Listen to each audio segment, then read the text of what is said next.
जय श्री कृष्णा। आज गुरुवार के दिन आइए सुनते हैं भगवान विष्णु की यह कहानी। शिव और विष्णु के बारे में पौराणिक कथाएं दिलचस्प हैं। जब शिव का घर विष्णु ने ले लिया, जब विष्णु ने शिव को मुश्किल से बचाया और अंत में विष्णु की शिव भक्ति।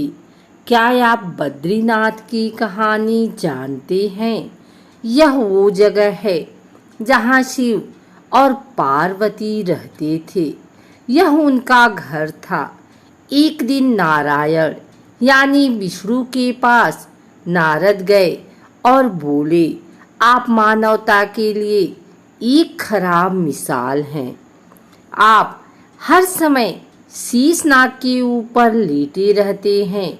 आपकी पत्नी लक्ष्मी हमेशा आपकी सेवा में लगी रहती हैं और आपको लाड़ प्यार करती हैं। इस ग्रह के अन्य प्राणियों के लिए आप अच्छी मिसाल नहीं बन पा रहे हैं। आपको सृष्टि के सभी जीवों के लिए कुछ अर्थपूर्ण कार्य करना चाहिए। इस आलोचना से बचने और साथ ही अपने उत्थान के लिए भगवान को भी ऐसा करना पड़ता है। विष्णु तप और साधना करने के लिए सही स्थान की तलाश में नीचे हिमालय तक आए। वहां उन्होंने मिला बद्रीनाथ के एक छोटा सा घर देखा, जहां सब कुछ वैसा ही था जैसा उन्होंने सोचा था। साधना के लिए सबसे आदर्श जगह लगी उन्हें यह। वह उस घर के अंदर गए। घुसते ही उन्हें पता चल गया कि यह तो शिव का निवास है और वह तो बड़े खतरनाक व्यक्ति हैं। अगर उन्हें गुस्सा आ गया तो वह आपका ही नहीं, खुद का भी गला काट सकते हैं। ऐसे में नारायण ने खुद को एक छोटे से बच्चे के रूप में बदल लिया और घर के सामने बैठ गए। उस वक्त शिव और पार्वती बाहर कहीं टहलने गए थे। जब वे घर वापस लौटे तो उन्होंने देखा कि एक छोटा सा बच्चा जोर जोर से रो रहा है। पार्वती को दया आ गई। उन्होंने बच्चे को उठाने की कोशिश की। शिव ने पार्वती को रोकते हुए कहा, इस बच्चे को मत छूना। पार्वती ने कहा, कितने क्रूर हैं आप, कैसी नासमझी की बात कर रहे हैं। मैं तो इस बच्चे को उठाने जा रही हूँ, देखिए तो कैसे रो रहा है। शिव बोले, जो तुम देख रही हो उस पर भरोसा मत करो। मैं कह रहा हूँ इस बच्चे को मत उठाओ। बच्चे के लिए पार्वती की स्त्री सुलभ मनोभावना ने उन्हें शिव की बातों को नहीं मानने दिया। उन्होंने कहा, आप कुछ भी कहें, मुझे कोई फर्क नहीं पड़ता। मेरे अंदर की माँ बच्चे को इस तरह रोते नहीं देख सकती। मैं तो इस बच्चे को जरूर उठाऊंगी। और यह कहकर उन्होंने बच्चे को उठाकर अपनी गोद में ले लिया। बच्चा पार्वती की गोद में आराम से था और शिव की तरफ बहुत ही खुश होकर देख रहा था। शिव इसका नतीजा जानते थे, लेकिन करें तो क्या करें। इसलिए उन्होंने कहा, ठीक है चलो देखते हैं क्या होता है।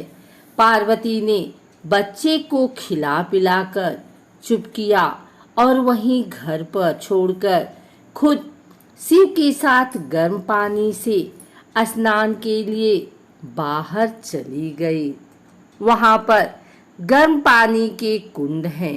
उसी कुंड पर स्नान के लिए शिव पार्वती चले गए।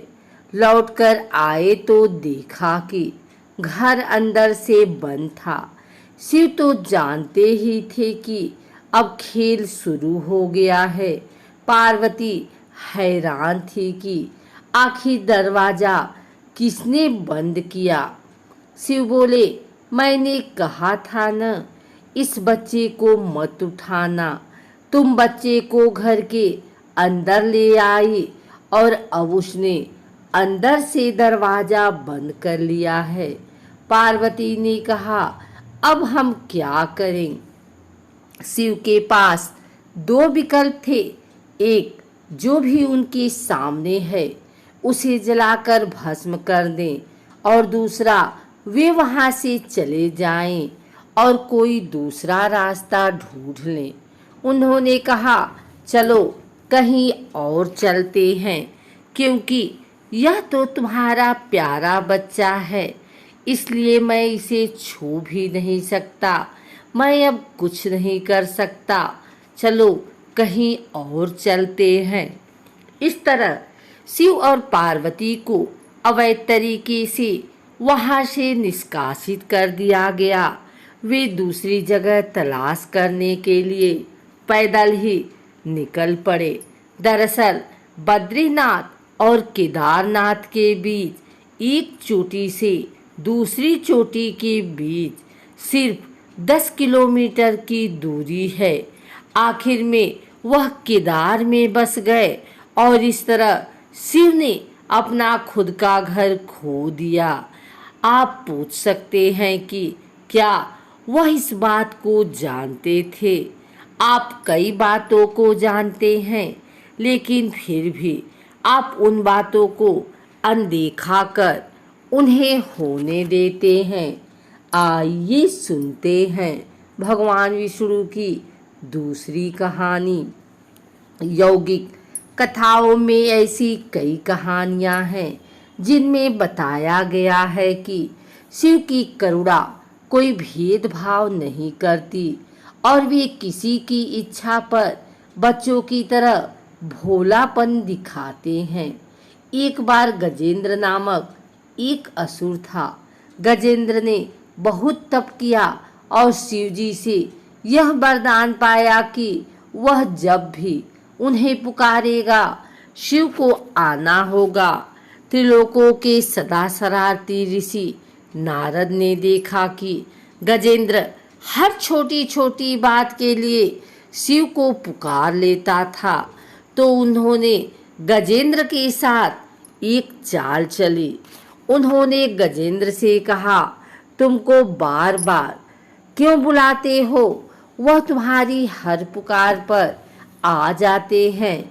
क्यों नहीं तुम उनसे कहते कि वह तुम्हारे अंदर आ जाएं और वहीं रहें, जिससे वह हमेशा तुम्हारे अंदर होंगे।